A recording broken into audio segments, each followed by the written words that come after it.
the president is currently undergoing his routine and long-scheduled physical at Walter Reed Medical Center, and we will have a readout from the White House physician. Last night, Casina Carolina arrived back safely in the United States after being detained in Russia for more than a year. Since Inauguration Day, President Trump and his team have secured the release of more than 40 detained Americans abroad. This is more than half of the number of Americans released by Joe Biden in 4 years, and President Trump has brought these Americans home in 80 days. This administration will continue to work hard to bring Americans home from around the world. As I've said before, and I will say it again today, everybody in this room has access to the most transparent and accessible president in American history. The cabinet meeting yesterday was further proof.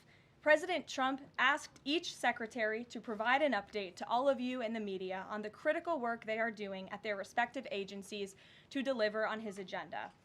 And according to new reporting from the Washington Times, who I believe is in this room today, President Trump answered nearly 100 questions from the press, all of you, during his first 3 open press cabinet meetings this year. That's nearly 20 times the number answered by Joe Biden in cabinet meetings during his entire 4 years in office. In more excellent economic news that was released yesterday, the Consumer Price Index report showed inflation fell to 2.4% in March, smashing expectations for the second straight month in a row. This marked the first drop in consumer prices dating all the way back to the COVID pandemic. Prescription drug prices saw the largest monthly decline on record. Prices for airfare, used vehicles, and car insurance all decreased as well. And energy prices fell 2.4% in March, driven by plummeting gas prices around the country.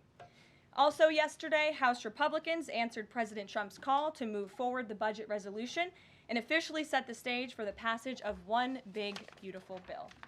The American economy will boom after this bill is passed and the rest of the president's pro-growth agenda goes into effect. The largest tax cuts and deregulation in history, coupled with our energy industry unleashed and renegotiated trade agreements that put America first, are the ultimate formula to usher in the golden age of America. On that note, more than 75 countries have now reached out to the Trump administration, eager to address the trade issues that have exploited America and hurt our workers in the process. The phones have been ringing off the hook to make deals, and these countries wisely heeded President Trump's warning not to retaliate, and as a result, they were rewarded with a 90-day pause and substantially lower reciprocal tariff rates during this period so potential solutions can be achieved. Past presidents just willingly accepted the failed status quo on trade that ripped off our workers and our companies. But that's not who this president is. He creates his own leverage and negotiates deals better than anyone else who has sat in the Oval Office before him. And that process is currently underway. On another matter, the deadline for registration under the Alien Registration Act is today. All foreign nationals present in the United States longer than 30 days must register with the federal government. Failure to comply with this is a crime, punishable by fines, imprisonment, or both. As President Trump and Secretary Noem have both said, if you register and you leave now, you choose to self-deport, you may have the opportunity to return later legally. But if not, you will be arrested, fined, deported, never to return to our country again.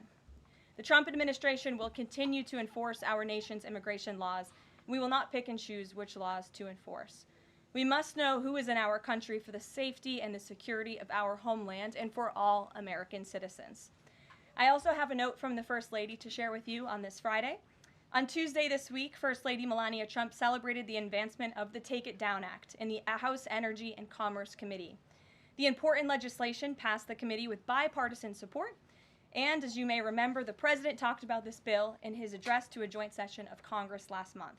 The First Lady remains dedicated to her championing child well-being, ensuring that every young person can thrive, and of course, championing her Be Best agenda. We urge Congress to swiftly pass this important legislation.